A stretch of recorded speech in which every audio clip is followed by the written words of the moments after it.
Amigos de Charlas de Leyenda, muy buenas noches, sean ustedes bienvenidos a este canal. Hoy vamos a hablar, como habíamos quedado, en la publicación del evento, vamos a hablar de Hernando de Cortés, de sus años a partir de 1521. Obviamente, estamos hablando de los años posteriores a la conquista. Obviamente también vamos a enmarcar un poco para las personas que no nos han seguido con anterioridad. Vamos a enmarcar parte de la vida de Hernando de Cortés a grosso modo, de manera introductoria, ya para dar entrada específicamente a la vida de Hernando de Cortés a partir del año de 1521. Pues bueno, como les decía, para los que no nos han sintonizado antes y no vieron el programa previo, bueno, Hernando de Cortés nace en un pueblo de Castilla, en Extremadura, España, en el año de 1485, aunque realmente no se sabe con exactitud si fue en 1485 o si fue en 1483. Pero por consenso se considera que fue en el año de 1485. Él desde muy joven, bueno, él perteneció a una familia de hidalgos, que estaríamos hablando dentro de la nobleza, que sería la parte más baja de la nobleza. Él fue de una familia acomodada, su papá había sido soldado durante las tomas de Granada y tenía una posición económica más o menos desahogada, lo que le permitió a que le pudieran poner a un tutor, a Hernán Cortés, que le permitiera el estudio de las armas y además empezar a tener ciertos estudios, sobre todo de latín. Bueno, él también va a ingresar, se dice, que a la Universidad de Salamanca. Sin embargo, resulta que en la Universidad de Salamanca no se tienen registros que Hernando de Cortés o que Hernán Cortés haya estado dentro de esta universidad. Sin embargo, se puede decir que lo que estaríamos hablando más o menos ahorita, considerando lo que es un oyente, él pudo haber estado dentro de las cátedras en la Universidad de Salamanca como oyente. Sin embargo, él va a terminar siendo echado o no va a terminar siendo aceptado dentro de la Universidad de Salamanca por la razón de que, de que termina enredándose con la esposa del rector y va a terminar siendo que se le va a prohibir la entrada a la universidad. Esto es algo que siempre va a estar muy presente con Hernán Cortés, exagerado apetito por las mujeres. Es una característica que va a tener importantísima Hernando de Cortés. Y bueno, Hernando de Cortés, desde muy joven, estamos considerando que sí nació en 1485, para 1504, que es cuando llega por primera vez a lo que es América, específicamente a la isla de Santo Domingo, él va a tomar de alguna u otra manera, se va a ver que es muy diestro en las armas y va a participar en algunas batallas, sobre todo para la conquista de lo que es Cuba. Ahí en Cuba, bueno, en Santo Domingo, él va a ejercer lo que es el puesto de escribano y posteriormente en Cuba le van a dar el carácter de conquistador y va a tener uno de los pueblos en Cuba, va a ser gobernado por Hernando de Cortés. Hernando de Cortés va a tener un gran apego con Diego de Velázquez, que es el gobernador de Cuba, el cual de alguna u otra forma va a tener ciertas complacencias con Hernando de Cortés. Tan es así que Hernando de Cortés, siendo una persona muy proclive a lo que sería el mestizaje, él va a tener a esa corta edad relaciones con una mujer, se va a enamorar y va a estar teniéndola como su mujer a una india taina. ¿Qué tal, Pilar? Muy buenas noches. Pues bueno, él va a tener una relación con una india taina, o una india de Cuba, con la cual va a procrear a una hija. Su hija mayor de Cortés se va a llamar Leonor Pizarro. Él le va a tener ese nombre y va a vivir de alguna u otra forma con Catalina, su su mujer Taina, es el nombre que le va a dar, que el cristiano que se le va a dar a esta india. Sin embargo, esto no va a ser muy bien visto por Diego de Velázquez, por lo cual lo va a obligar a que si él pretende de alguna u otra manera tener un nivel en la nobleza o escalar en la nobleza, no puede casarse con una india taina o no puede realmente tener una relación con una india taina o con una criolla. Él tiene que casarse con una española y de España. Total que va a ser de alguna u otra manera, vaya a tener un matrimonio arreglado con Catalina Juárez Marcaida. Esta mujer, literalmente, él nunca la va a respetar. De hecho, no tiene hijos con Catalina Marcaida, con Catalina Juárez. Sin embargo, Catalina Juárez se va a hacer cargo de su hija Leonor. Ellas van a estar juntas. De hecho, cuando regresan a lo que bueno, vienen buscando a Hernando de Cortés y que lo encuentran en el territorio de Coyoacán. Catalina, va a venir con Leonor, su hija. Esta hija, Leonor, al final de cuentas va a terminar yéndose pronto a la casa del padre, por una simple y sencilla razón, era muy maltratada por Catalina Juárez Marcaida. Sin embargo, bueno, eso va a ser ya posterior a la conquista. Tenemos también que en múltiples ocasiones he mencionado que Hernando de Cortés va a tener la característica de ser un hombre bisagra. Yo sé que muchos me van a decir que no se puede ser un hombre feudal y no se puede ser un hombre medieval al mismo en programas anteriores o en las transmisiones anteriores que él va a ser por la parte militar muy dado a usar los métodos medievales para poder ejercer de alguna u otra forma el sometimiento de los pueblos, y por otro lado va a tener por la parte feudal la pluma.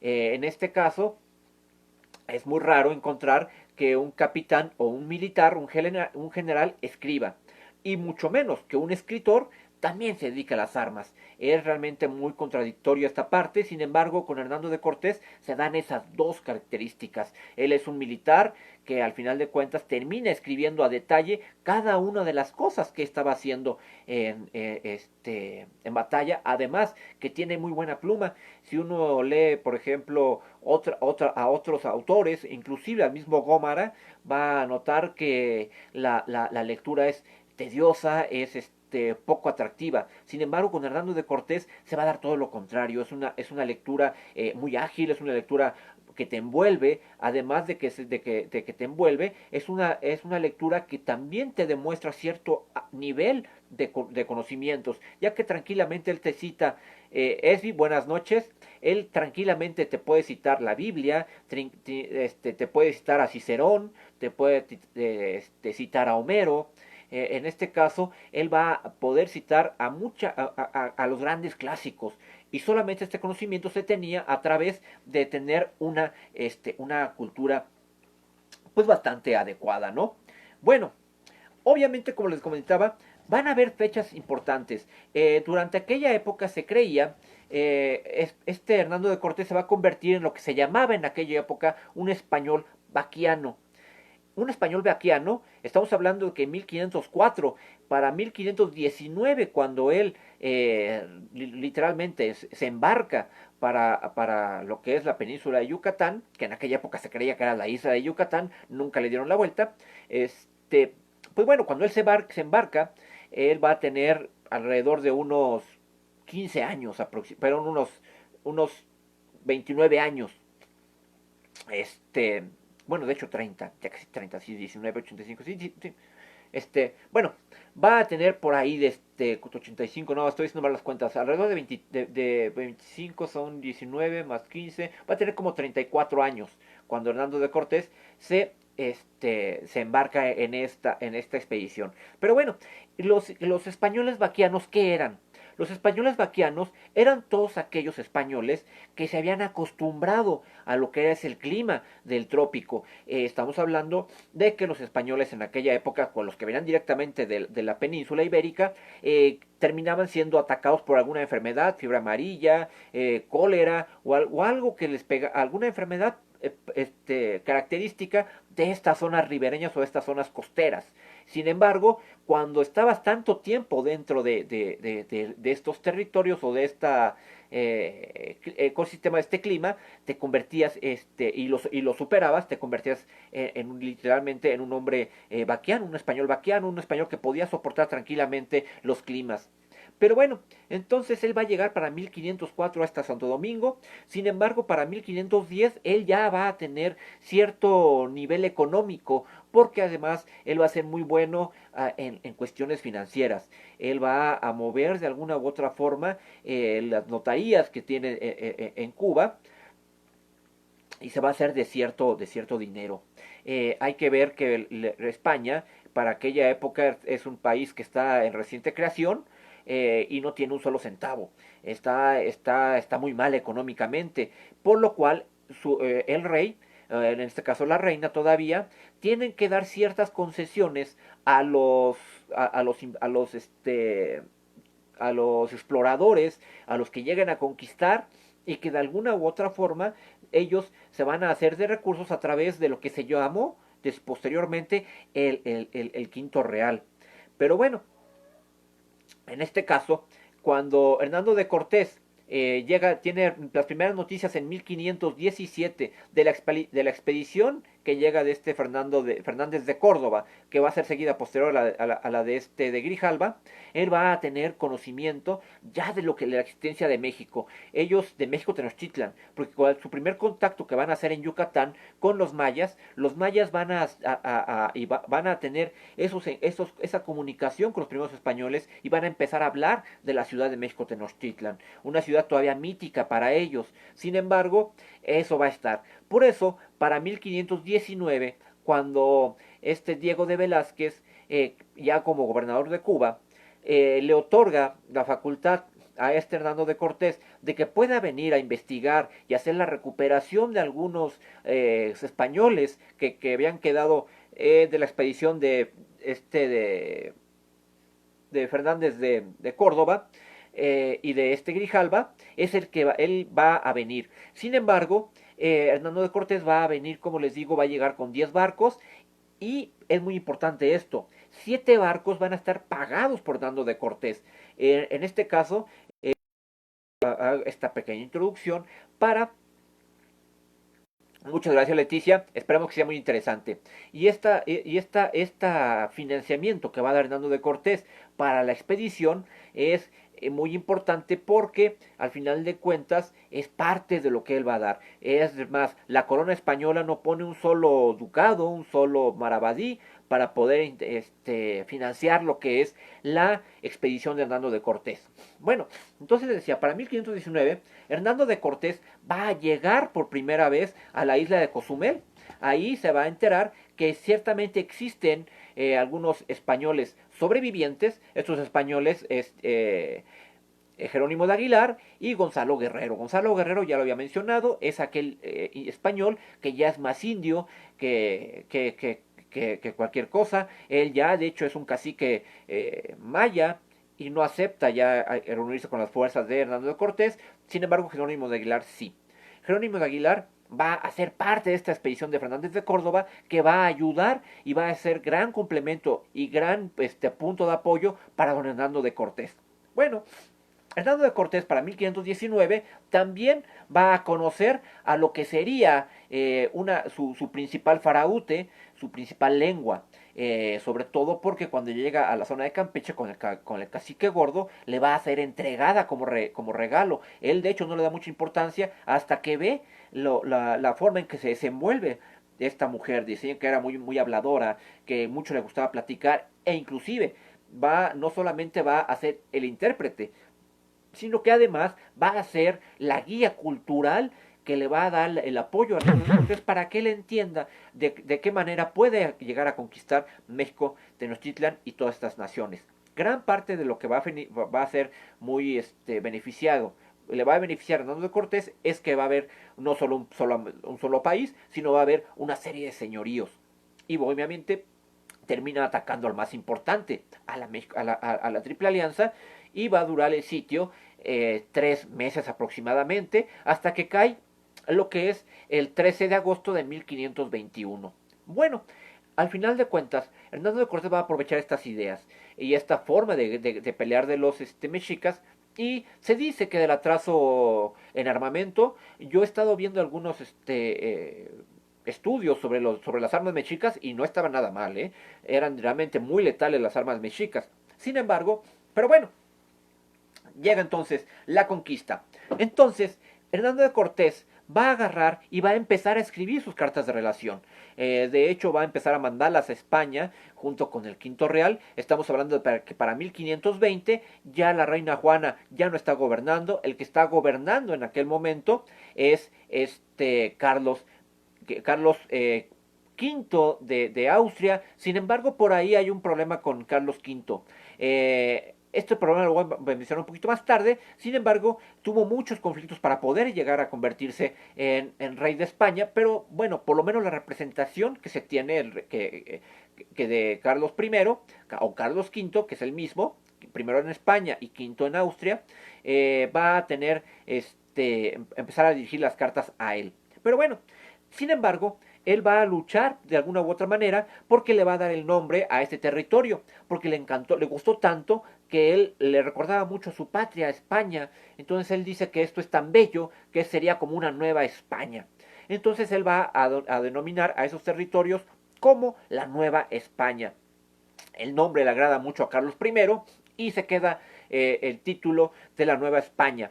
Sin embargo, Hernando de Cortés va a obtener su nombramiento hasta 1522, la ratificación de su nombramiento, de 3 puestos principales que va a tener. El primero, que es Justicia Mayor, que obviamente estaríamos hablando en un contexto, vamos a ponerlo democrático o federalista, que obviamente no aplica, pero sería más bien como el Poder Judicial, que es el ser Justicia Mayor, es la facultad que tenía para poder dictar leyes bueno, y hacer cumplir las leyes y juzgar a las personas.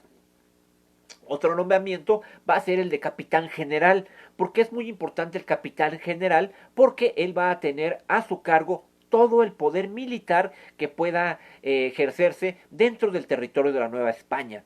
Y va a tener el otro nombramiento que se le va a otorgar el de gobernador. Bueno, él durante 2 años literalmente se va a dedicar a hacer esta gobernación. Estamos hablando de que es en esa época cuando él va a empezar a explorar lo que son el Mar del Sur y obviamente parte del Golfo de México. Él va a buscar nuevos territorios, inclusive va a empezar a mandar a gente que investigue y que vaya de avanzada, gente como Pedro de Alvarado, que lo va a mandar a la zona de Guadalajara, y sobre todo a un capitán que le salvó la vida en muchas ocasiones durante el sitio a México Tenochtitlan. El capitán es Cristóbal de Olid. Sin embargo, Cristóbal de Olid le aplica la misma vara con la que él midió a Diego de Velázquez y termina desconociendo el gobierno de Hernando de Cortés, y en la zona hacia Centroamérica se va a internar porque a él le tocaba explorar esa zona. Él se va a internar en esa zona y en esa zona va a enterar a Cortés de que ya no está bajo sus órdenes, por lo cual Hernando de Cortés toma la decisión muy errónea, totalmente equivocada, de irlo a buscar personalmente y someterlo a la justicia del gobernador, que era él mismo. En este caso, estamos hablando de que todavía hay gran miedo en lo que es la Ciudad de México de una rebelión de los indios, y termina también por hacer esta expedición hacia lo que sería Honduras, pero también se lleva a Cuauhtémoc. En este caso a Cuauhtémoc y al Tlatoani de Tlacopan. Ay, no me acuerdo el nombre, pero se lo lleva. Entonces se los lleva a los dos. Ya estamos hablando de que ya se decía que Cuauhtémoc iba totalmente baldado. Baldado significaba que iba completamente lisiado, ya era una persona incapacitada, porque él, el Alderete, que era el tesorero del rey, había aplicado lo que se llama el fuego manso sobre los pies de Cuauhtémoc y los había completamente calcinado. Entonces él se decía que lo llevaban en andas, ya lo llevaban totalmente cargando. Sin embargo, en esa expedición que va a dirigir Hernando de Cortés, totalmente fallida y totalmente inútil hacia Honduras, es que en el camino se va a enterar, o por lo menos le van a decir, que Cuauhtémoc está haciendo una rebelión, o está planeando una rebelión contra Cortés, que los van a matar todos en los territorios en los territorios mayas, y que van a acabar con él. Sin embargo, esa es la excusa que da Hernando de Cortés. Y bueno, obviamente para el pueblo mexica, pues no es ninguna vergüenza, por el contrario, qué bien que Cuauhtémoc de alguna u otra manera planeara hacer un levantamiento en contra de Hernando de Cortés. Sin embargo, esto va a ser el pretexto que va a usar Cortés para terminar colgando a Cuauhtémoc en una zona de allá de por Campeche. Pues bueno, sin embargo, él va a llegar, va a durar 2 años en esta expedición hacia las Cibueras, hacia Honduras. Y en esta expedición, literalmente cuando llega a donde se encontraba Cristóbal de Olid, se va a dar cuenta que era totalmente inútil por la simple y sencilla razón de que Cristóbal de Olid ya había muerto. Entonces, resultó que este ajusticiamiento en contra de Cristóbal fue completamente inútil, completamente vano. Sin embargo, cuando llega Hernando de Cortés de nuevo a la Ciudad de México en 1526, se va a enfrentar con que la ciudad está en un caos. Al final de cuentas, las autoridades están en una rebatinga de poder. No desconocen el poder de Hernando de Cortés. Por lo menos llega, se supone, que hay un enviado del rey, que es un tal Ponce de León, que en 1526 le dice a Hernando de Cortés que él es la nueva autoridad, le muestra lo que son las autoridades, los desplegados o los documentos oficiales que lo acreditan como en la nueva autoridad dentro de la Nueva España. Cortés, sin embargo, muy tranquilamente acepta el hecho de que él ya no tenga la autoridad. Sin embargo, hospeda a Ponce de León en su casa. Al segundo día aparece Ponce de León, que había muerto inesperadamente derivado al cansancio que había tenido por gobernar la Nueva España. Obviamente estamos hablando de que Hernando de Cortés tuvo que de alguna u otra forma utilizar la crueldad, utilizar las traiciones para seguir con el poder. Realmente él termina, lo que estaríamos diciendo, asesinando a Ponce de León. No es extraño que haga esto Hernando de Cortés. Él para 1522, a unos 4 años antes de que este suceso se dé, resulta que doña Catalina Juárez de Córdoba, la que era, bueno, doña Catalina Suárez, la Marcaida, llega a lo que es el puerto de la Villa Vera de la Cruz, de la Veracruz, de la Verita Croce. Él llega a ella ahí y le manda a decir a Hernando de Cortés que ella se encontraba ahí y que estaba a punto de llegar a lo que era la Ciudad de México. Hernando de Cortés, estando en Coyoacán, todavía no ocupaba la Ciudad de México, él termina, bueno, ahí hay una versión. Se dice que Hernando de Cortés termina matando a su esposa, que es doña Catalina, porque se da cuenta doña Catalina que Hernando de Cortés no solamente le ha sido infiel y vive amancebado con doña Marina, sino que además inclusive tiene un hijo con ella. Estamos hablando de su hijo varón, el mayor de todos, bueno, la mayor es Leonor, el varón en los hombres, el mayor es Martín Cortés, el que va a ser llamado el mestizo. Con el Cortés es complicado hablar de los hijos de Cortés porque hay que hacer hincapié en esta diferencia de decir el mestizo o decir el criollo, porque al final de cuentas Hernando de Cortés va a tener alrededor de unos 11 hijos con 8 mujeres diferentes, a los cuales va terminándoles poniendo nombres por lo general duplicados. Por eso no es raro ver que existen 2 Juanas, que existen 2 Martínez, que al final de cuentas se da. Sin embargo, estamos hablando de que el enlace que va a tener Hernando de Cortés con la corona española, lo va a tener a través de su padre, a través de Martín Cortés, porque resulta que Martín Cortés era realmente la familia de Cortés no es plenamente española, tiene ascendencia francesa, por lo cual ellos hablan francés, sobre todo Martín Cortés padre es el que habla, bueno, el padre de Hernando Cortés es el que habla francés y es el que se tiene que entrevistar con Carlos I. En este caso, Carlos I pues no habla español, tampoco habla alemán, él habla lo que es el flamenco, que es muy parecido en este caso con el francés, y se va medio a entender lo que es con el papá de Hernando de Cortés, con Martín Cortés, que va a ser su enlace. Sin embargo, esta relación posterior va a terminar acabándose a consecuencia de la muerte de don Martín Cortés, padre. Pero bueno, en este caso, estaba yo en 1522 que va a ser acusado, él va a terminar, bueno, justificando que su esposa, muy buenas noches Freddy López, él va a terminar matando a su esposa Catalina Juárez, aunque él dice que no la mata, que simplemente trató de darle masaje porque su esposa al parecer le daba una especie de ataques. En este caso, los ataques que le dan se cree que eran ataques de epilepsia. Sin embargo, en un ataque de epilepsia termina él literalmente ahorcando a la Marcaida. De esto da cuenta, bueno, hay algunas versiones que dicen que doña Catalina tenía unas marcas, unas moretones como de cuentas en su cuello. Él literalmente va a terminar a doña Catalina Juárez, la va a tener metiendo el ataúd la misma noche y obviamente se va a terminar lo que es no mostrando el cuerpo de doña Catalina Juárez con los demás. Entonces, estamos hablando de que a los 2 días había muerto, bueno, ya regresando a 1526, a los 2 días había muerto Ponce de León.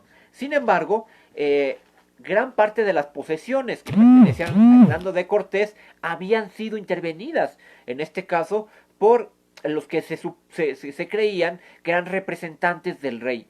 En este caso, Hernando de Cortés termina en 1528 regresándose a España.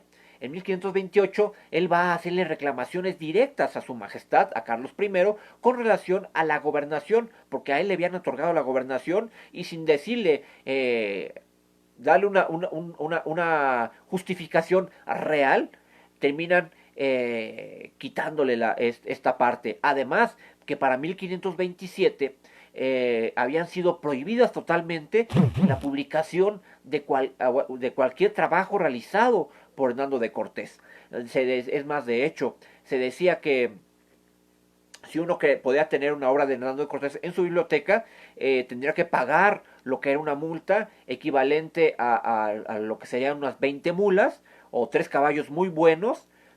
Más o menos en cálculos actuales estaríamos hablando de lo que el equivalente a como a 3 Mercedes, 1,5 millones más o menos, por 2 millones, por decirlo así, para poder tener una obra de Hernando de Cortés. Era sumamente costoso tener una obra de Hernando de Cortés para 1527, porque además se había hecho un auto de fe prohibiendo las obras de Hernando de Cortés. No hay que olvidar que lo que era la Inquisición se regía básicamente por la parte civil o la creadora de la Inquisición, por sobre todo en España, había sido la corona y no la iglesia. Pero bueno, esta es la parte que se daba.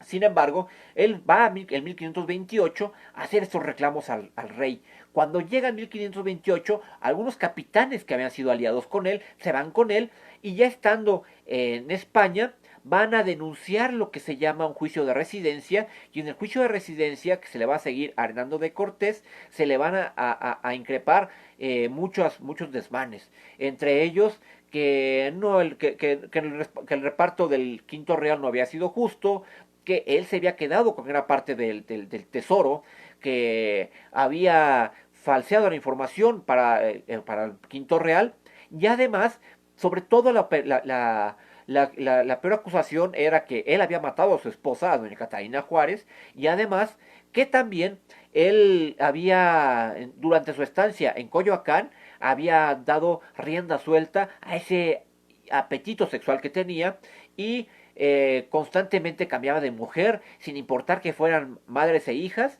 Inclusive se decía que en las mismas noches podía estar con las dos. Entonces eso es lo que va a pesarle muy fuerte, de manera muy fuerte, a este Hernando de Cortés.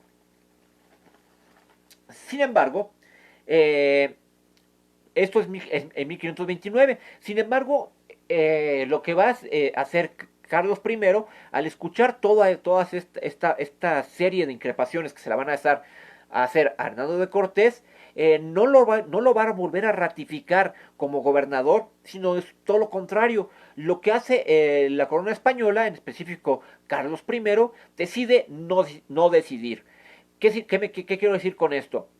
Decide agarrar y postergar lo que es la decisión de quién va a gobernar. No designa un gobernador, sino lo que manda a hacer es crear una audiencia. En este caso va lo que se llama la primera audiencia, es la que va a crear el rey y la va a mandar a la Nueva España. Hernando de Cortés es hasta este año de 1529 cuando logra del rey de España que lo nombren, bueno, le ratifican el puesto de justicia mayor y también el juicio de capitán general de la Nueva España, pero no le dan la gobernación, él ya no es gobernador. Sin embargo, la audiencia, al final de cuentas, va a haber una duplicidad de funciones, porque aunque a él le dan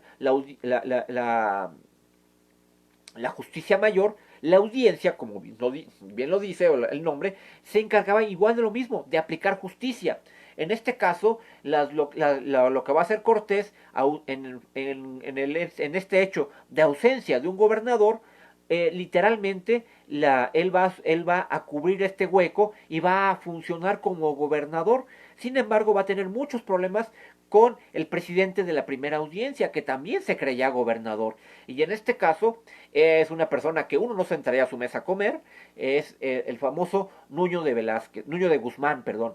Nuño de Guzmán va a ser este personaje que va a abrir lo que es la brecha del esclavismo, porque resulta que la mano de obra india estaba siendo fuertemente afectada por las pestes, y además que en Cuba también había habido una peste muy fuerte, y cuando le toma la presidencia de la audiencia Nuño de Guzmán, va a agarrar lo que es la Huasteca veracruzana y va a capturar a los naturales de la Azteca veracruzana y va a mandarlos como esclavos a Cuba. Va a ser literalmente el primer traficante de esclavos que tenemos en la Nueva España. Es algo que molesta mucho y disgusta mucho a Hernando de Cortés, porque al final de cuentas a él no le agrada ese trato que se le da a los indios. Sin embargo, él va a pelear para que se le quite este nombramiento, cosa que va a lograr hasta el año de 1531, cuando logra que Nuño de Guzmán se termine yendo. Sin embargo, se va a crear una segunda audiencia. Ya en la segunda audiencia, obviamente el presidente de esta audiencia es una persona un poquito más presentable, si no es que muy, muy presentable, porque va a ser el gran Tata Vasco.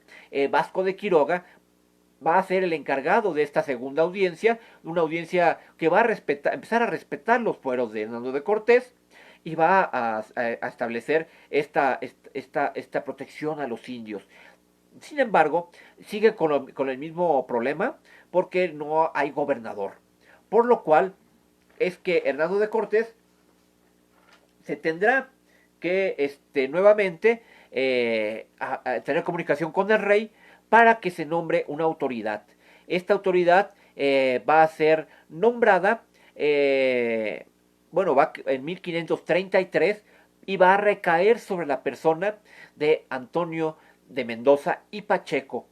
Es muy importante esto, porque resulta que aquí es donde no se entiende muy bien la personalidad del rey o exactamente qué quería el rey. Resulta que, como yo se los comentaba al principio de la charla, en 1520 el rey tuvo muchos problemas para tomar el nombramiento en España. Estamos hablando de que en ese año de 1520, cuando a Carlos I pretende ser rey de España, se le da un golpe de estado en España. No se aceptaba a Carlos I porque se decía que era un extranjero en su propia tierra, que era un rey que no conocía las necesidades de España porque nunca había vivido en España, y además también se decía que ni siquiera hablaba el idioma español. Entonces, los señores, los grandes, los señores, los nobles, se van a poner de acuerdo para no pagarle los impuestos a la corona y para no reconocer el gobierno de Carlos I. Carlos I, para poder hacer un cabildeo y que lo acepten, va a tener que darle muchas prebendas y muchas canonjías a lo que son estos nobles, a esta nobleza, para que lo acepte, y por lo cual estamos hablando de que España estaba totalmente en quiebra, no tenía un ducado, no tenía un maravedí, no tenía un penique, vaya a saber qué monedas usaba en aquella época. Sin embargo, él va a tener que ir con los banqueros, en este caso con la gente de Austria, con la gente que era afín a su familia, afín a los Habsburgo, y les va a pedir un préstamo a la familia Beckert, que se encuentra en Austria. Literalmente no puede pagar el préstamo y termina cediéndole a la familia Beckett lo que serían los territorios de la actual Venezuela. Es tan grande el préstamo que les pide que termina pagándoles con tierra. Pero bueno, sin embargo, Carlos I, esta gran rebelión que va a tener en 1520, va a ser precedida o va a ser presidida más bien por María Pacheco. Oh, no, sí, sí, por María Pacheco, sí. María Pacheco realmente era María de Mendoza y Pacheco. Era la hermana de Antonio de Mendoza y Pacheco. Era gran afín a la familia de Hernando de Cortés. Hernando de Cortés, aunque estábamos hablando de que él está inmiscuido en una época de reyes, él va a dar muestras de de ser cierto demócrata. Tan es así que cuando él llega a Veracruz y que se establece el primer cabildo, él va a pedir que se haga una elección para que se le nombre como capitán general y y que se le den nuevas órdenes para poder ingresar a territorio. En este caso yo creo que no había mucha opción, obviamente estamos hablando de que era una elección arreglada, sin embargo, él va a buscar a través de una votación la legitimación como capitán general. Juana Pacheco, perdón, María Pacheco, va a tener las mismas ideas de poner en consulta las cosas, de hacer una especie de democracia, y lo va a llevar a cabo con los nobles en 1520. Estos nobles que como les digo, van a terminar siendo literalmente comprados por el rey de España para que le den reconocimiento y Carlos I sea aceptado como rey. Sin embargo, esta decisión de su hermano, de Antonio de Mendoza y Pacheco, literalmente va a durar aproximadamente, esta duda que va a tener este virrey, va a tardar alrededor de 2 años para tomar la decisión de venir a la Nueva España como virrey. En este caso es una figura que va a darse dentro de lo que es la Nueva España. Erróneamente se dice que la Nueva España fue colonia. Si hubiera sido colonia no se hubiera nombrado un virrey. Al final de cuentas, estamos hablando de que un virrey es la presencia del rey en lo que es el territorio de la Nueva España. En este caso, la función del virrey consistía específicamente en ser una especie de gobernador que atendía a lo que eran las necesidades del territorio de la Nueva España sin depender directamente o sin estar supeditado directamente de las órdenes del rey. Al final de cuentas era como una especie de reino adjunto, igual que Castilla, igual que Aragón, igual que Granada, igual que Sevilla. Al final de cuentas es un reino más unido a este gran conglomerado de reinos que iba a ser el imperio español. Sin embargo, es lo que se va a dar dentro de este territorio. Ya se convertirá en colonia, sería para 1757 cuando se hacen lo que son las reformas borbónicas, donde sí ya nos convertimos en colonia. Pero anteriormente a eso, no, éramos un virreinato. Sin embargo, cuando llega Antonio de Mendoza y Pacheco a gobernar, obviamente se va a enfrentar a una encarnizada lucha por el poder con este Hernando de Cortés. Tan es así que él, además, a pesar de ser hijo del virrey de lo que es el gobierno el reino de Granada, va a terminar obviamente con los nombramientos que él tiene. Estamos hablando de que es un linaje que se puede justificar hasta 300 años hacia atrás, y un marqués del Valle de Oaxaca, pues obviamente es un marquesado de reciente creación, que no tenía el peso y el linaje que tenía un Mendoza y Pacheco. Sin embargo, Hernando de Cortés va a conseguir que con este nombramiento de marqués, que el rey le otorgue alrededor de... Bueno, el rey no tenía ni idea de lo que estaban hablándole. Cuando va Hernando de Cortés, le pide que lo convierta en el gobernador, y va bien en el señor de 23 pueblos. El rey le va a preguntar, oye, más o menos cuántas personas hay por cada pueblo. No, pues como unos 1000. Ah, bueno, le otorgó le dejó a su cargo a 23,000 vasallos. Sin embargo, Hernando de Cortés se va a valer de este pequeño laguna, porque él va a alegar que cuando se refería a vasallos no se refería a una persona, sino se refería a una familia. Literalmente, el hecho de que Hernando de Cortés gobierne 23 pueblos y tenga a su cargo, bajo su cargo, a 23,000 vasallos, le va a dar todo el poder económico, porque estamos hablando de que el marquesado del Valle de Oaxaca no solamente incluía lo que actualmente conocemos como Oaxaca, incluía Guerrero, incluía el Estado de México, el Estado de Veracruz, parte de lo que sería el Estado de Chiapas, el Estado de Oaxaca, el Estado de Morelos, y bueno, y partes de algunos estados de Morelia, y llegando inclusive a ocupar parte de lo que era el Estado de Jalisco. Sin embargo, estos territorios le van a dar a Hernando de Cortés el poder económico. Literalmente, estaríamos hablando de que gran parte de la economía en aquel momento le pertenecía a Hernando de Cortés, pero que en estas disputas no se podía llevar adecuadamente. Cortés va también a sacar en esta época con el virrey 1533, una especie que vamos a llamarlo, esta parte empresarial de Hernando de Cortés, porque él va a establecer lo que sería en sus haciendas de Morelos los primeros ingenios azucareros, que se supone que era para vender azúcar. Sin embargo, bueno, los españoles no usaban el azúcar, para lo único que la usaban era para algunos dulces, y sobre todo árabes, y en este caso también la usaban como remedios para enfermedades de la garganta. Y en lo que era en el territorio de la Nueva España, pues el azúcar tampoco se consumía, al menos en el grueso de la población. Lo que se consumía más era, inclusive las frutas, se decía que se consumían como chocotl, o sea, todavía verdes, todavía sin madurar, no se comían esta fruta fresca. Pero bueno, sin embargo, es lo que vamos a tener. Entonces, teníamos que Hernando de Cortés va a agarrar y va a terminar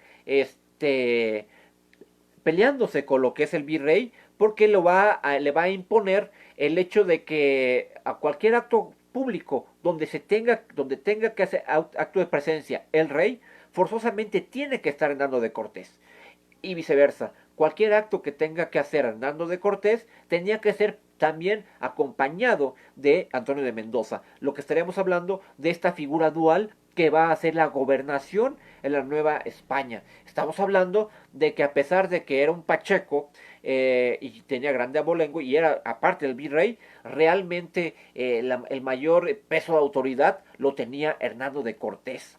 Sin embargo, esta lucha o este juego va a cansar a Hernando de Cortés muy, muy rápido. Y Y esto se va a dar porque Hernando de Cortés va a terminar yéndose en 1540 a arreglar literalmente nuevamente asuntos con el rey porque no le quieren respetar esto de los vasallos. Entonces él va a terminar yéndose nuevamente a España en 1540 y ya en España resulta que el rey no lo atiende.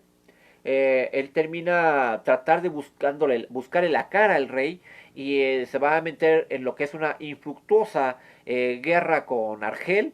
La va a terminar perdiendo el rey, la va a terminar perdiendo este Hernando de Cortés. También va a terminar siendo una de las personas que van a terminar perdiendo estas batallas. Sin embargo, Hernando de Cortés va a lograr que en 1542 nuevamente lo escuche el rey y van a establecer esta parte y le vuelve a decir esto de la audiencia, le vuelve a mencionar esta parte de la gobernación de la Nueva España. Sin embargo, el rey nuevamente decide lo mismo, decide no decidir. Entonces, es cuando llega y estamos viendo que en 1543 él va, realmente Cortés ya no va a regresar a Nueva España. Para 1543 Cortés va a refugiarse en un pueblo muy cercano a Sevilla, donde va a empezar a escribir sus memorias.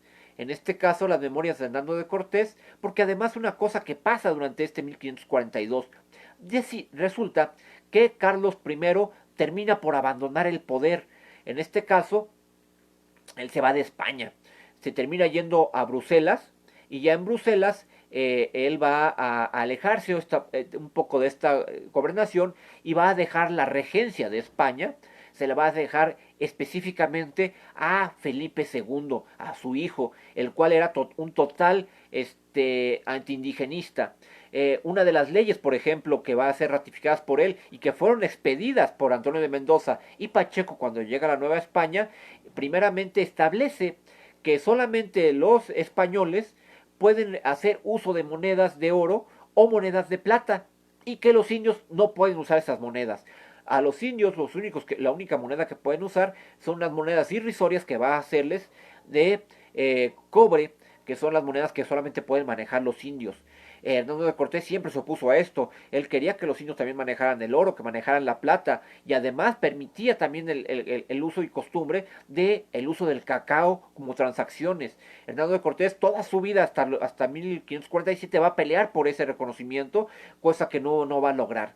Sin embargo, regresando para el 43, para el 42, es cuando se van a hacer estas dos versiones de la historia de Hernando de Cortés. Aquí hay autores que, bueno, obviamente el primer autor es Gómora, es el que va a ser la primera historia de la conquista de la Nueva España sin haber pisado jamás la Nueva España o sin haber estado en las armas de Nueva España. Él simple y llanamente es un historiador que hace sus libros a partir de lo que es los archivos. ¿Por qué?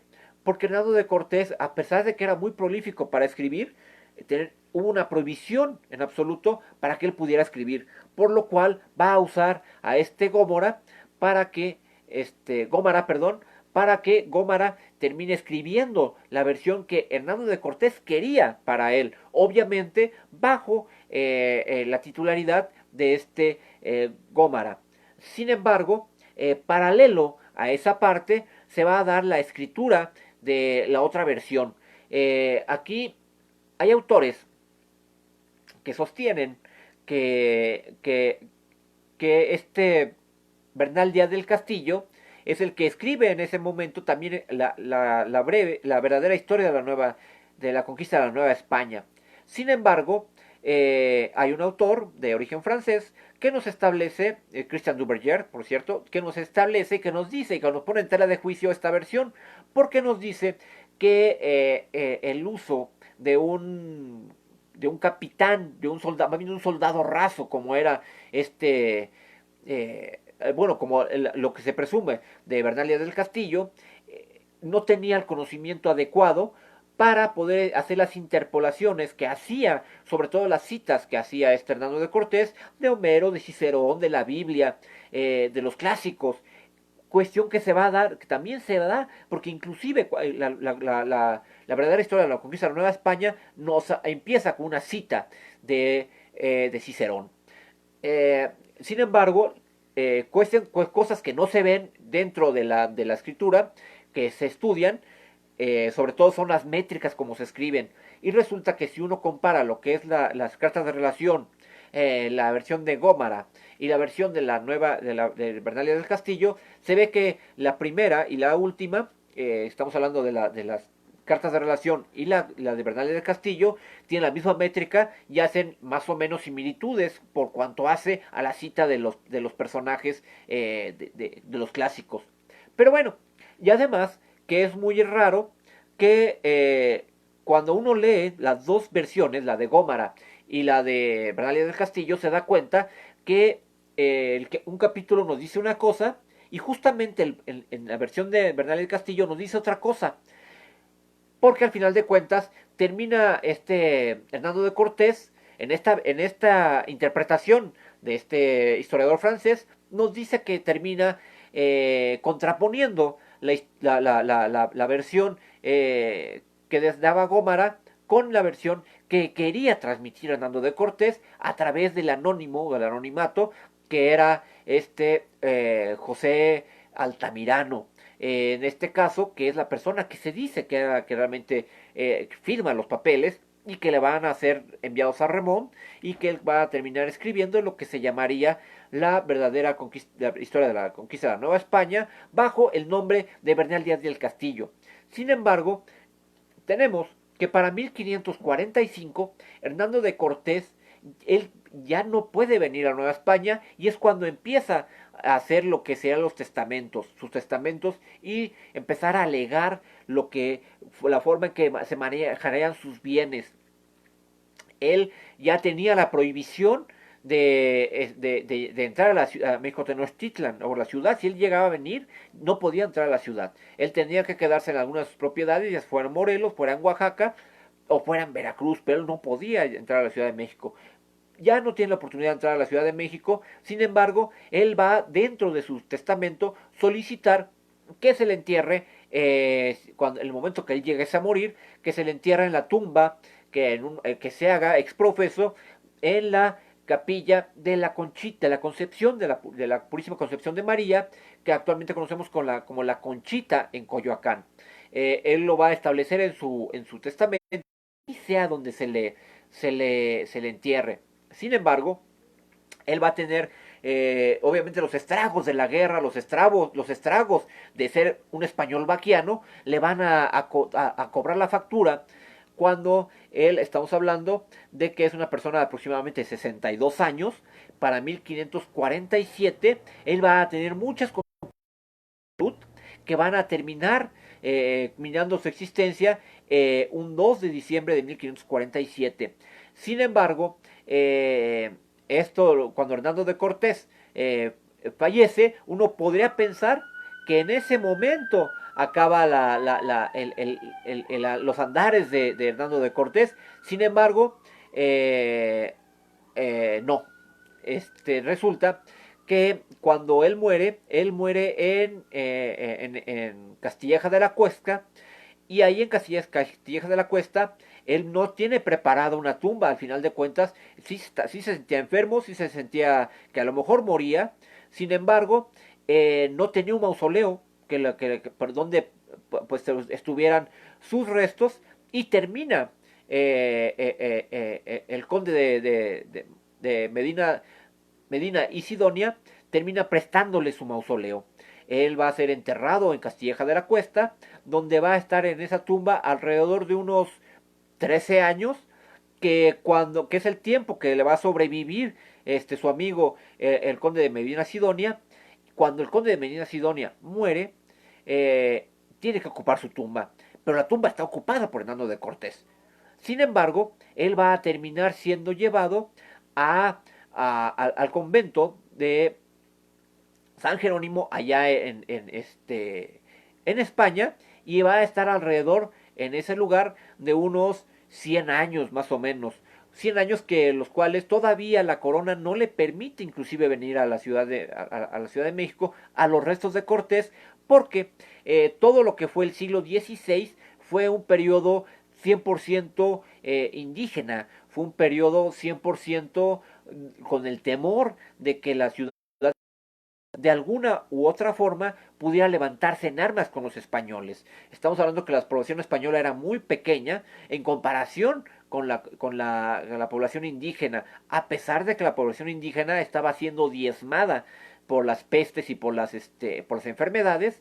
Se va a tener ese miedo de que de alguna u otra forma se subleven en contra de la corona, porque gran parte de lo que se cree que era el pensamiento de Hernando de Cortés consistía en buscar la independencia del virreinato de la Nueva España. Se cree que Hernando de Cortés siempre buscaba que de alguna u otra manera se quedara el reino en su poder. Al final de cuentas, bueno, el poder de su familia.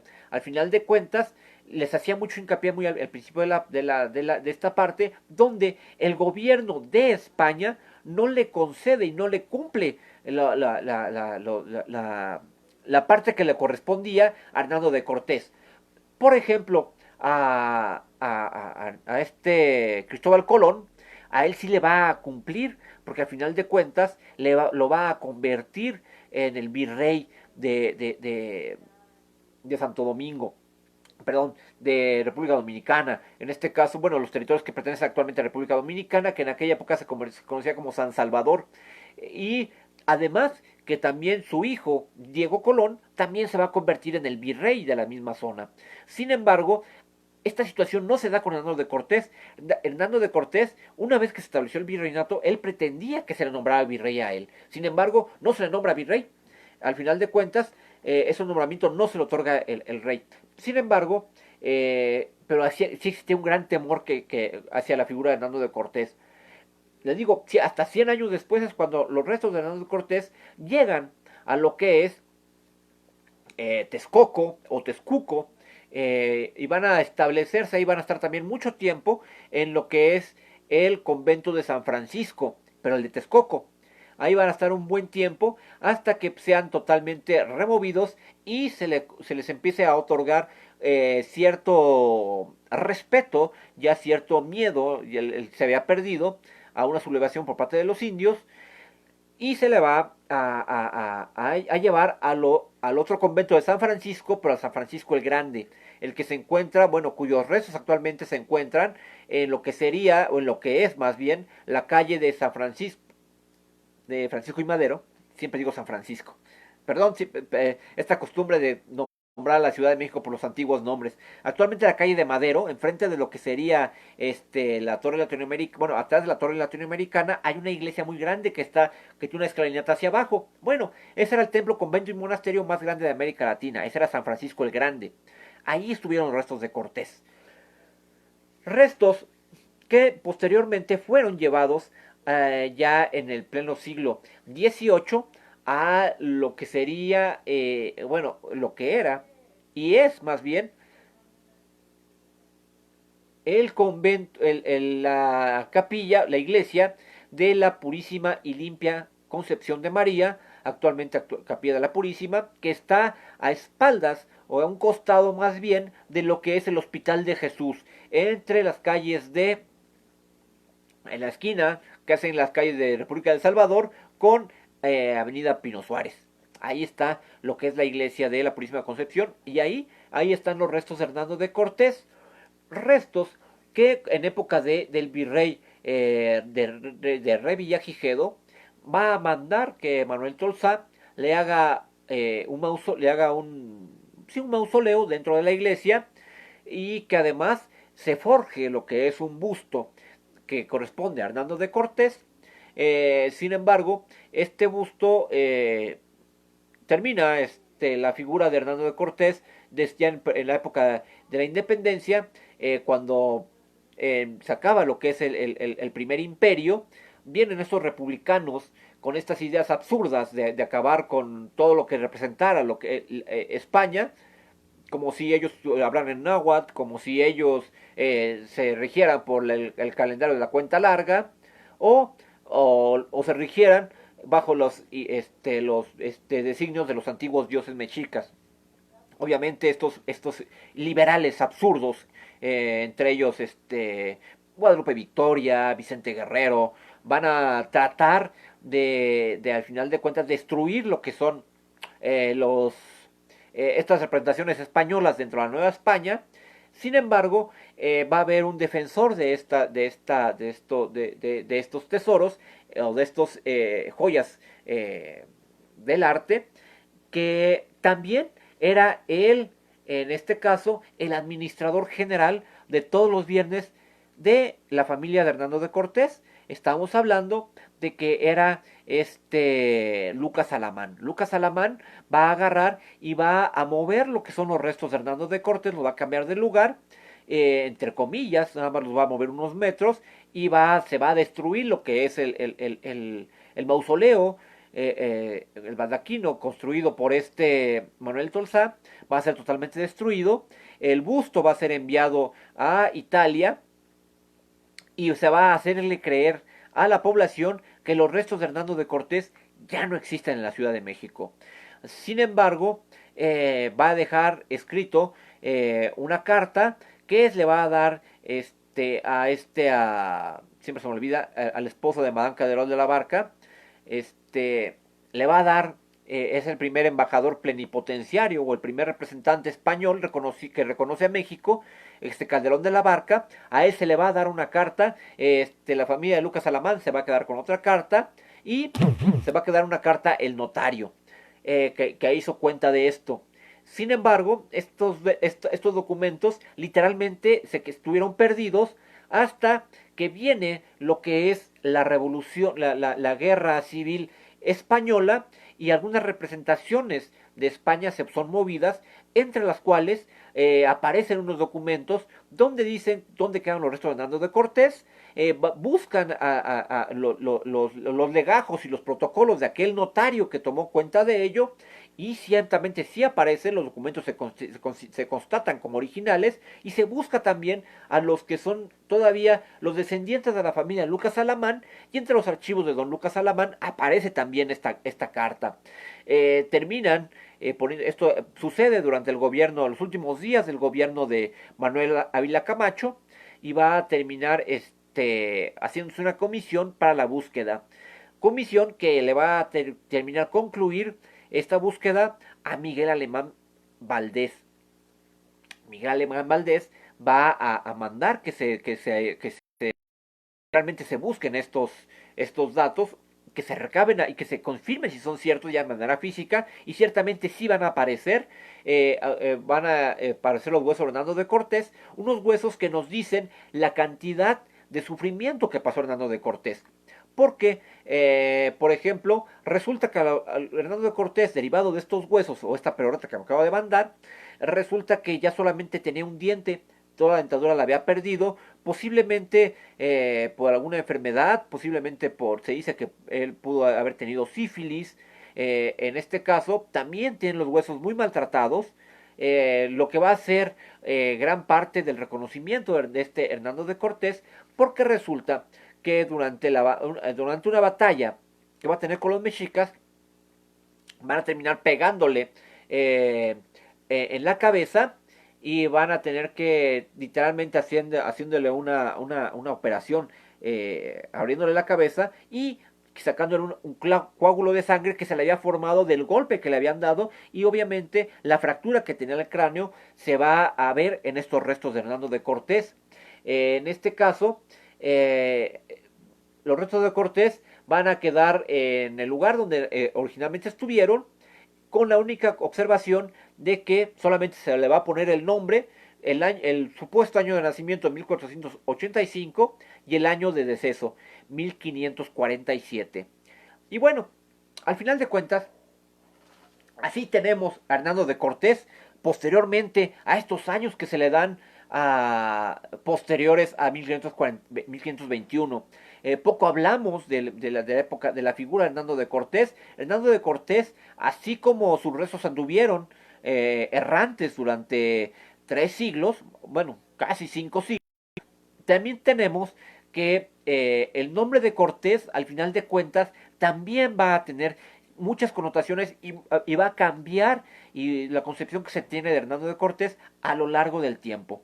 Tenemos que durante el siglo XVI, Hernando de Cortés va a ser considerado inclusive entre las comunidades indígenas como de alguna u otra forma como un héroe, porque Hernando de Cortés, además de, de, de, de, de bueno, de respetar a los indios, él va, bueno, a los indios que estaban aliados a él.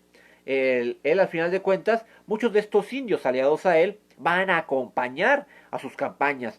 En 1547, perdón, en 1527, 20 años antes de que muriera Hernando de Cortés, Cortés lo que hizo a sus 42 años, mandó expediciones no solamente a reconocer la parte, lo que se llamaba el Gran Mar del Sur, que estaríamos hablando de lo que actualmente es el Océano Pacífico. De hecho, las embarcaciones de Hernando de Cortés van a llegar a este mar que se hace dentro de la península de Baja California, que al día de hoy sigue teniendo el nombre como el Mar de Cortés. Actualmente lo que estaríamos hablando de el acuario del mundo, decía Jacques Cousteau. Pero bueno, en esta parte van a llegar todavía las avanzadas de Hernando de Cortés, y mucha gente todavía para 1527 también va a llegar la gente de Cortés, los cortesianos van a llegar a lo que se conoció posteriormente como las Filipinas. Sin embargo, con las Filipinas hay que ver una cosa. Están las bulas alejandrinas que dividieron el mundo en dos. Y esta división del mundo en dos van a generar que las Filipinas pues no estén dentro del territorio de España, y los portugueses deberían haber ocupado las Filipinas. Sin embargo, no las ocupan los portugueses, sino las ocupan los españoles.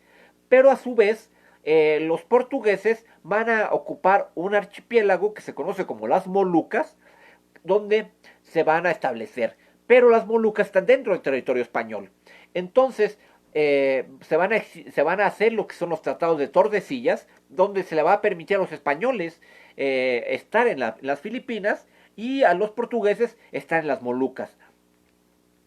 Pero la característica y por qué esta parte de la historia, porque la gente, los soldados que van a acompañar a Hernando de Cortés, inclusive hay crónicas que se dan de guerras que se dan con el Imperio de Japón, donde los principales guerreros que se enfrentan a los Ronin y a los samuráis son guerreros tlaxcaltecas. Hasta allá andaban los guerreros tlaxcaltecas. No solamente ayudan a los españoles a la conquista de las tierras bárbaras, bueno, que no eran bárbaros aquí eran chichimecas, que las tierras del norte, donde van a ser sometidas por por los ejércitos tlaxcaltecas, mismos que van a ayudar inclusive no a la conquista, porque literalmente nunca se conquistó como tal, porque lo vemos, si se hubiera conquistado como tal, la religión judio-cristiana católica hubiera predominado en Filipinas. Esto no se da. Van a llegar a ciertos acuerdos con la gente de Filipinas, y estos estadios de guerra que se van a dar donde el grueso del ejército de Cortés o el ejército español son tlaxcaltecas, en este caso. Pero bueno, sin embargo, estas ventajas o estos reconocimientos que va a dar Cortés a lo que es a los indígenas van a ser olvidados posteriormente. Ya van a ser literalmente echados, el primer intento por acabar con estos concesiones que tenía Hernando de Cortés con los indios se van a dar con José María Morelos. Pero bueno, sin embargo, durante el primer siglo que les decía, volviendo al tema de los nombres, del nombre de Cortés, durante lo que es el primer siglo del siglo XVI, el primer siglo de ocupación española, literalmente es un siglo completamente indígena, caracterizado porque la lengua que se hablaba era el náhuatl, a pesar de las prohibiciones que había tenido Felipe II de que se hablara el náhuatl. Durante casi todo el siglo XVI, la lengua que se habló era el náhuatl. Para el siglo XVII, empieza ya realmente lo que es una ocupación de españoles, donde van a traer lo que son la población negra de África con los traficantes portugueses. Sin embargo, el nombre de Cortés va a ser recordado como un hombre destinado por Dios para hacer la conquista. Le van a dar otro carácter, ya no va a tener tanto el valor de Cortés que se le daba en el siglo XVI, sino en el siglo XVII va a ser una persona designada. Para el siglo XVIII va a seguir como el español que se encargó de la conquista de México, se le va a seguir considerando como héroe tanto a Cortés como a Moctezuma. Se le va a dar reconocimiento a los dos. Ya ha entrado lo que es el siglo XIX, a principios del siglo XIX, cuando empieza lo que es el movimiento de independencia y triunfa el movimiento de la independencia, este rechazo por parte de estos absurdos independentistas, como que desconocen la parte indígena, se crean una historia de donde la parte indigenista era el periodo de gloria del pueblo mexicano cuando México todavía no existía, y van a rechazar esta parte española, y obviamente el nombre de Hernando de Cortés va a ser considerado como un asesino, como un genocida y como un ladrón. Al final de cuentas, Hernando de Cortés sí se hizo de oro. Obviamente, pues obviamente trabajó y obviamente conquistó. Alguna tajada sacó. Asesino, pues bueno, de Cortés, bueno, esto será el de la charla anterior, que lo que va a pesar sobre la cabeza de Hernando de Cortés va a ser sobre todo lo que es esta parte de la matanza de Cholula. Eso le va a pesar mucho a Hernando de Cortés. Tan es así que para el año de 1522 va a hacer un par de obras piadosas. De hecho, va a hacer 3 obras piadosas. Se va a construir lo que es la iglesia en 1523 de la pura y limpia Concepción de María para cualquier salvamento y depurar su alma de cualquier daño infligido de manera injusta. Además, se va a crear en 1523 mismo año, aunque oficialmente las fechas dicen 1524, realmente fue en 1523 cuando se establece, porque el Cabildo de 1524 ya nos da cuenta de la existencia de este hospital, el Hospital de El Marqués, que así se conoció en aquella época. Posteriormente, con el nombramiento y el regalo de Petronilia Jerónima del Nazareno que se le hace a la pura y limpia Concepción de María, es que se va a llamar también el Hospital de Jesús Nazareno, actualmente conocido única y exclusivamente como el Hospital de Jesús. Estamos hablando de uno de los 3 hospitales más viejos que se encuentran aún en funciones. Estaremos hablando de que a nivel América continental es el más viejo que existe. Para 1523, oficialmente 1524, y al día de hoy sigue funcionando. Bueno, este hospital se va a crear con el objetivo de que darle protección o darle atención a lo que son los españoles venidos a menos, sobre todo a españoles conquistadores, estos españoles que no se les da encomienda.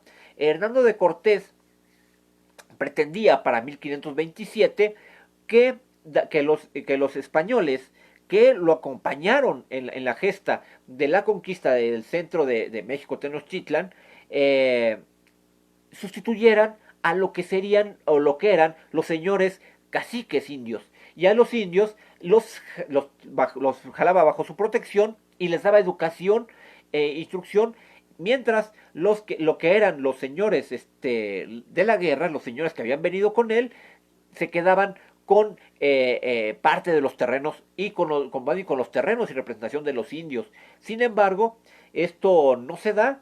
Obviamente eran pocos, ya quedaban pocos sobrevivientes, estaríamos hablando de unos 500 sobrevivientes. Sin embargo, muy pocos obtienen encomiendas. Y de hecho muchos de los conquistadores terminan muertos en el hambre, muertos en la miseria. Pocos son los que logran obtener algunos beneficios, y los que llegan a obtener beneficios también algunos terminan muy mal. Jerónimo de Aguilar termina lo que se llama con el mal de Bubas, que era una enfermedad de origen sexual, que le salían a uno ampollas en todo el cuerpo. Bueno, eso es lo que va a morir, por ejemplo, uno de ellos. Sin embargo, decían que inclusive gran parte de los españoles conquistadores terminaban también todos, en específico tenían sífilis. No hay que olvidar, no sé si se los comenté, Hernando de Cortés llega a procrear en toda su vida a 11 hijos, de los cuales los va a hacer con 8 mujeres diferentes. De las que me acuerdo en este momento, obviamente con Catalina Pizarro, la primera, con doña Marina la Malinche, esta mujer importantísima para Hernando de Cortés, va a tener también otro hijo, que es Martín Cortés el Mestizo. Él va a tener también con Isabel Moctezuma otro hijo, el cual va a terminar literalmente Isabel regalándolo, porque resulta que al parecer no fue una relación consentida, sino fue a partir de una violación que va a hacer Hernando de Cortés, va sobre la hija de Moctezuma, de Isabel Moctezuma. Entonces ella va a rechazar a este hijo de Hernando de Cortés. Y a su vez va a también tener hijos con determinadas mujeres caciques, hasta que va a terminar casado con su segunda esposa, que es esta Juana Ramírez y Zúñiga. Con ella va a tener a lo que serían 4 de sus hijos, entre ellos al primogénito de su matrimonio ya oficial, el matrimonio real, el matrimonio reconocido, que va a ser Martín Cortés, el criollo. Como ven, ya estamos hablando de dos Martínez Cortéses. Entonces, él va a tener este hijo con ellos. Entonces, Hernando de Cortés, al final de cuentas, va a manejar esta descendencia. Hernando de Cortés va, literalmente, su familia va a terminar viviendo lo que sería, el único que viviría aquí sería los 2 Martínez Cortéses, otro hijo de nombre Luis Cortés. Van a mandar a estos 3 corteses para que de alguna u otra manera organicen lo que sería el gobierno de la Nueva España. Estamos hablando de que Luis de Velasco I estaba literalmente había muerto. En este caso, en 1562 es cuando llegan los hijos de Hernando de Cortés. Va a darse lo que se llamó la rebelión de los criollos y van a terminar siendo mandados nuevamente a España, donde los hijos de Cortés se van a distinguir por las acciones con la corona española. Y bueno, al final de cuentas, tenemos que la vida de Cortés, a pesar de haber sido tan turbulenta y tan llena de problemas, vemos que para el año de él, su declive, va a empezar literalmente con esta fascinación de querer conquistar más territorios, esta expedición que va a hacer a las Cibueras. Realmente las Cibueras es actualmente Honduras. Le va a salir muy mal. De hecho, el país Honduras precisamente lleva el nombre de este nombre derivado de una frase de Cortés, cuando Cortés clama a Dios, clama al cielo de por qué le permitió llegar hasta esas Honduras. Es precisamente porque él se encuentra en Honduras. Oficialmente se conoce como la expedición a las Cibueras, pero de manera coloquial es a Honduras. Pero bueno, obviamente la figura de Cortés va a tener muchos aciertos y muchos desaciertos. Entre los desaciertos tenemos la matanza de Cholula y sobre todo el asesinato sin justificación de Cuauhtémoc. Esto que nunca se le ha podido probar realmente. Si uno lee lo que son este libro, hay en la colección de la Fondo de Cultura Económica, hay un libro que nos habla, que se llama Los documentos cortesianos, donde aparece este juicio de residencia. Jamás se le llega a una conclusión. No hay una conclusión específica donde se le pueda acusar directamente de la muerte de su esposa Catalina Juárez Marcaida. Sin embargo, de manera extraoficial, sí es posiblemente que él la haya matado. Es más posible que sí lo haya hecho a que no lo haya hecho. Y sobre todo también tenemos esta muerte que va a pesar sobre Hernando de Cortés de Ponce de León, el que estaba gobernando cuando Hernando de Cortés regresa a las Cibueras, porque a él se le consideraba ya muerto. Pero bueno, entonces, al final de cuentas, ya en conclusión, el hecho de que estemos hablando de Hernando de Cortés, obviamente corresponde a porque nos encontramos en lo que sería, estamos en el año del 2020.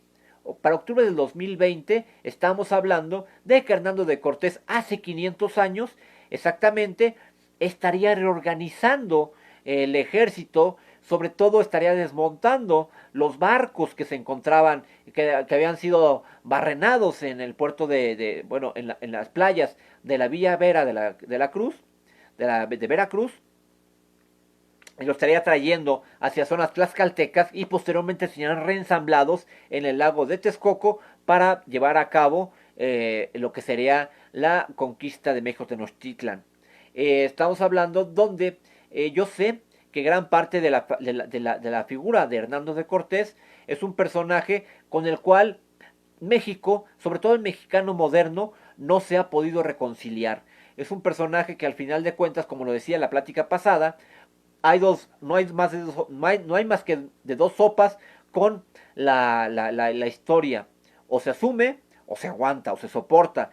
Y yo creo que es tiempo ya de asumir este pasado que tenemos y esta deuda que tenemos de alguna u otra manera con algunos personajes de la historia que han sido obviamente maquillados como villanos, y entre ellos yo creo que está Hernando de Cortés. Hernando de Cortés pudo haber sido lo que sea o lo que ustedes quisieran, pero al final tenemos que, si les pregunto su cumpleaños, seguramente van a decir que cumple años el 3 de febrero, el 5 de mayo o el 18 de diciembre, pero me van a dar un día y el nombre de un mes. Yo no veo que ustedes me digan, no, pues yo nací en el 3 caña, 5 conejo, 2 pedernal, porque al final de cuentas ya no usamos esa parte. Usamos un calendario que pertenece a la parte de europea. No estamos viviendo en el año 9000 de los mayas o en el 12000 de los mayas, no sé en qué año estemos de los mayas. Pero al final de cuentas no estamos viviendo ese calendario, sino estamos viviendo en el calendario que corresponde a un personaje que ni siquiera nació en Europa, un personaje que nace en lo que es el pueblo de Judea, por el pueblo de Belén, o Jerusalén, Nazaret, como quieran llamarlo, que es Jesús de Nazareno. En este caso, tenemos el calendario de referencia de Jesús, no usamos la cuenta larga, lo que significa que al final de cuentas hablamos en español, y la religión que por lo menos en su mayoría los mexicanos tienen, o algunos que tuvimos esa religión, o que tenemos esa religión, que es la católica. No tenemos todavía esta parte, inclusive nuestros nombres son completamente europeos en su mayoría. Por ejemplo, Leticia, que estaba viendo su comentario, Alfredo, el mío propio, Alejandro, José, Juan, Santiago, esta referencia de los apellidos que tenemos, ¿no? El EZ, el hijo de Pérez, el hijo de que es Peré, el hijo de no sé, Domínguez, el hijo de Domingo, a González, hijo de Gonzalo. Al final de cuentas, estas referencias nos hablan de este amalgamiento que van a tener las culturas, esta fusión que tienen las culturas mexicas, el hecho de que, por ejemplo, usemos palabras como el aguacate, el hecho que usemos palabras como ahuehuete, estas palabras que se van a meter, este sincretismo que tenemos obviamente concepciones muy equivocadas de las cosas. Yo creo que, por ejemplo, se equivoca de sobremanera dos personajes en la historia. En este caso, Carlos Fuentes es uno de ellos. No estoy de acuerdo en absoluto con Carlos Fuentes. El hecho de decir que todos somos unos hijos de la chingada porque algunas violaciones, está completamente equivocado Carlos Fuentes. Creo que le hizo mucho daño a la historia Carlos Fuentes con esa visión que él va a tener de esta parte. Sí, sí hubo violaciones, no lo niego, pero en cualquier guerra hay violaciones. No hay que olvidar que, por ejemplo, cuando los soviéticos llegan a Alemania, hicieron violaciones de alemanas. Y eso no está criticado, y no por eso los alemanes son los hijos de la fregada. Al final de cuentas, es parte de lo que se da la guerra, al final de cuentas. Sí hubo violaciones, pero también hubo grandes alianzas que tuvieron Cortés con algunos lugares indígenas. Otro personaje que gran daño le ha hecho a esta parte de considerar Hernando de Cortés como un criminal ha sido Diego Rivera. Diego Rivera también es un personaje de nuestra historia que está totalmente equivocado por cuanto hace a la concepción del pueblo prehispánico, del pueblo indígena. Realmente no lo metió en el sumo valor, en su justo valor, lo sobrevaluó. Al final de cuentas, y en esta sobrevaloración terminó por hacerle un gran daño a la parte indígena. Otros personajes que van a hacer mucho daño a esta parte indígena van a ser, obviamente, como lo mencioné hace rato, en los sentimientos de la nación. José María Morelos va a ser uno de ellos al buscar la manera de desaparecer estos fueros que van a tener algunos pueblos indígenas, porque no hay que olvidar que en el territorio de la Nueva España existían dos señoríos. ¿Qué quiere decir esto? Que no dependen del virrey. Al final de cuentas, estos señores tienen que hablar directamente, se entienden con el rey. Y estos señoríos era el pueblo de Tlaxcala y sus aliados, y además el marquesado de Oaxaca. Eran señoríos que eran completamente independientes del virreinato. Estaban inmiscuidos en él, pero no dependían directamente de él y se autogobernaban. En este caso, cuando viene Morelos va a borrar toda esa parte, o por lo menos va a echar la semilla para que se piensa en hacer esta destrucción que posteriormente va a dar este gran hoyo oscuro de la historia de México, que es Valentín Gómez Farías, este personaje negro que no sé por qué está dentro de la historiografía mexicana como un gran héroe, cuando realmente todo lo que hizo fue un daño terrible a México. A final de cuentas, él va a establecer las primeras leyes de reforma, donde en este caso van a ser todavía aderezadas, van a ser reinterpretadas por los reformistas del grupo de liberales, de los juaristas, donde no solamente le quitaban, porque siempre dicen en la ley Lerdo, que siempre se habla de la desamortización de los bienes de la iglesia, pero hasta ahí se queda la gente.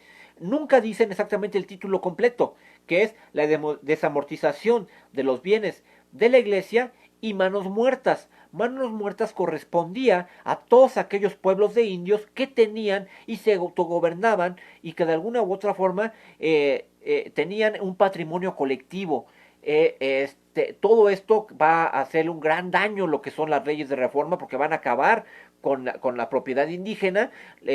Literalmente van a dejar en manos de caciques y en manos de conservadores, de liberales triunfantes de la guerra contra Maximiliano y contra los conservadores. Los ganadores se van a repartir estos pueblos. Al final de cuentas, él va por cantidades irrisorias, es que Juárez va a entregar estos pueblos a lo que son estos pueblos indios, a estos hacendados. Una reivindicación que se va a dar hasta el año de 1915 con la reforma, con las leyes agrarias de Venustiano Carranza. Es donde yo siempre hago una pequeña síntesis, o siempre les pregunto a la gente si se acuerdan, o si no, si los que puedan verlo en YouTube, a lo mejor está, búsquense la película de Gringo Viejo, donde sale John Fonda, no me acuerdo cómo se apellida, creo que sí, John Fonda, donde sale una película de los 80s o 90s, creo, que se llama Gringo Viejo. Búsquenla. Gran parte de lo que están buscando la parte central de la película, están buscando unos documentos virreinales donde se les otorga estas facultades a los pueblos y que el gobierno de Carranza reconocería, contrario a las proclamas de tierra y libertad, de las tierras de quien trabaja, de los zapatistas. Al final de cuentas, se buscan los pueblos esos documentos para justificar la propiedad de la tierra y que les sea regresada la tierra. Pero bueno, en este caso, Hernando de Cortés va a ver la manera de que se respeten estos derechos de estos pueblos aliados con él, y va a lograrlo, como lo ven. Le van a sobrevivir a estos pueblos hasta 1857. Estaremos hablando de alrededor de unos 350 años, o por lo menos 320 años posteriores a su creación, gracias a Hernando de Cortés. Esta defensa que va a hacer de la propiedad indígena, sobre todo de los pueblos aliados, de los pueblos que eran vasallos y que servían a su majestad. Bueno, entonces yo creo que es tiempo de reconciliarnos con esta figura de Hernando de Cortés. No es tan buena como el pan, pero tampoco es tan mala como la hiel. Es un personaje de claroscuros al cual le debemos, por lo menos nuestra cultura, por lo menos la mitad de la cultura, o más de la mitad de la cultura, nuestros nombres, nuestras creencias religiosas. Y bueno, es parte de la parte de lo que nos va a traer Hernando de Cortés. Además de que Hernando de Cortés, él se opuso completamente al esclavismo. Él va a pelear con Nuño de Guzmán hasta que logra que lo saquen del territorio de la Nueva España. Pero bueno, esta es la figura de Hernando de Cortés posterior a 1521. Como vemos, esta parte que va a tener Cortés, pues sí va a tener muchos claroscuros, ¿no? Al final de cuentas, es un hombre, y como tal tiene aciertos y virtudes. Y bueno, ya nos prolongamos media hora más. Me gustaría que me preguntaran algo, si quieren, ¿no? Al final de cuentas, a lo mejor fui demasiado, di demasiada información, o a lo mejor, fui muy rápido con ella, pero me gustaría que algún comentario me hicieran sobre ello, o alguna duda que tengan ustedes sobre la vida de Cortés posteriormente a 1521, o a cualquier momento de la vida de Hernando Cortés. Al final de cuentas, es un héroe, bueno, que olvídense de héroe, es una persona que trascendió, por lo menos hasta nuestros días, sigue generando polémica, porque al final de cuentas estamos hablando de que es un personaje que es como una herida mal cicatrizada. Pero pues bueno, eso es lo que nos tocó. Al final de cuentas, sería bueno que manejáramos este revisionismo, que por lo menos reflexionáramos sobre esta parte de esta persona y de otras personas más. Obviamente todos los personajes tienen aciertos y tienen muchos defectos. Pocos personajes son muy oscuros, y aún así, por muy oscuros que sean, tienen algún viso de luz. Pero bueno, esto fue Hernando de Cortés, más allá de 1521. Espero que les haya sido interesante el tema. A mí, en lo personal, como se habrán dado cuenta, creo que me gusta mucho esta parte de Hernando de Cortés. Es una parte que me siento muy cómodo hablando de Hernando de Cortés, porque al final de cuentas, en lo personal, yo sí estoy reconciliado con esta parte española. Yo tuve la oportunidad de alguna forma de vivir una época, una temporada en Barcelona. Yo sé que es este territorio vasco, que no es precisamente territorio español. Sin embargo, sí tuve buen trato por parte de los españoles, contrario a lo que dice mucha gente que nos tratan mal. No, a mí me trataron como un hermano menor dentro de estos territorios. Pero bueno, esa es parte ya muy personal. Pero al final de cuentas es la parte que veo que tenemos que vivir, ¿no? Por lo menos, si no puede uno no cambiar de opinión, puede uno considerar a Hernando de Cortés todavía igual un ladrón, un vicioso, un sifilítico, un oportunista, como quieran, pero por lo menos sería bueno que revisáramos la historia, que pensáramos un poquito de la historia. Al final de cuentas, es gran parte de lo que tenemos. Y bueno, Ya los dejo que descansen. Es miércoles. Yo sé que algunos de ustedes tienen que trabajar mañana. Bueno, espero que la plática haya sido agradable para ustedes. Y obviamente quedan este video queda aquí en la página. Por lo menos no lo pretendo borrar en un buen rato. Y cualquier duda que si quieren volverlo a ver, pues pueden volverlo a ver. Y cualquier duda que surja, pues bueno, ahí estaremos para resolverle cualquier duda a ustedes. Y pues bueno, esperamos entonces que sea sido de su agrado. Y nos estaremos viendo para el día viernes. Todavía no he decidido qué programas tendré para el viernes, pero por la fecha yo creo que va a ser tradiciones de muertos, tradiciones mexicanas. Creo que es un buen momento para hablar de ellas. Sobre todo la parte desde los mexicas hasta esta parte sincretizada de las regiones de México. Vamos a platicar de ellas para yo sé que debería haber sido al revés, que haber sido esta la plática de esta parte y que Cortés hubiera sido charlas chocolateras, pero creo que en charlas chocolateras vamos a hablar de tradiciones para este viernes a las 8 de la noche. Para el día sábado es día 31.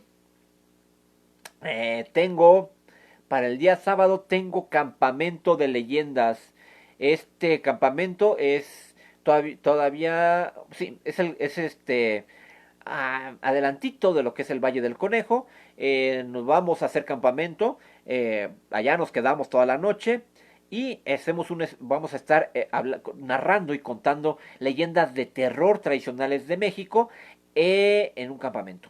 Literalmente a oscuras y en un bosque. Este, las bases están en la página. Si les interesa, ahí pueden checarlo. Y para el día domingo, últimos lugares, ya tenemos muy pocos lugares. Vamos a tener una fogata de leyendas. Nos vamos a Xochimilco. Tenemos ya un lugar donde nos están esperando. Va a haber una chinampa donde nos esperen con una fogata. Donde también se van a narrar leyendas de terror relacionadas con Xochimilco. Y para el día siguiente, para lo que es el día 2 de noviembre, vamos a tener también lo que es la visita a la isla de las muñecas. Ahí están también la base de los datos. Y bueno, eso es lo que tenemos para el lunes.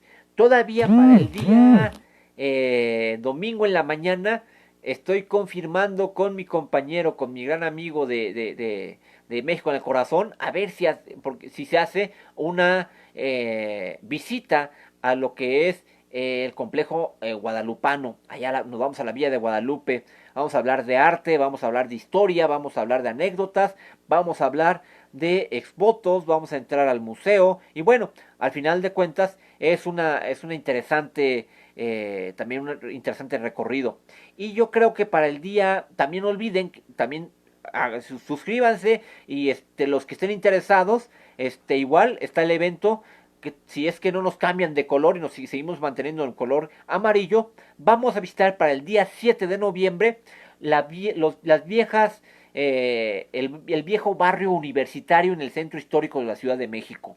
Vamos a hablar de cantinas, vamos a hablar de cafés, vamos a hablar de aulas, vamos a hablar de facultades, de todo lo que había en el viejo barrio universitario, allá hacia la zona de atrás, por allá por San Ildefonso, allá por Luis González Obregón, por Justo Sierra. Vamos a hablar de todas estas partes, todos estos colegios que se convirtieron en facultades de lo que fue lo que fue la Universidad Nacional Autónoma de México en sus antiguas sedes. Obviamente también vamos a hablar del Museo del Palacio de Medicina, antiguo Palacio de Medicina o Colegio de Medicina. Y y bueno, eso es para el día 7. Y bueno, obviamente también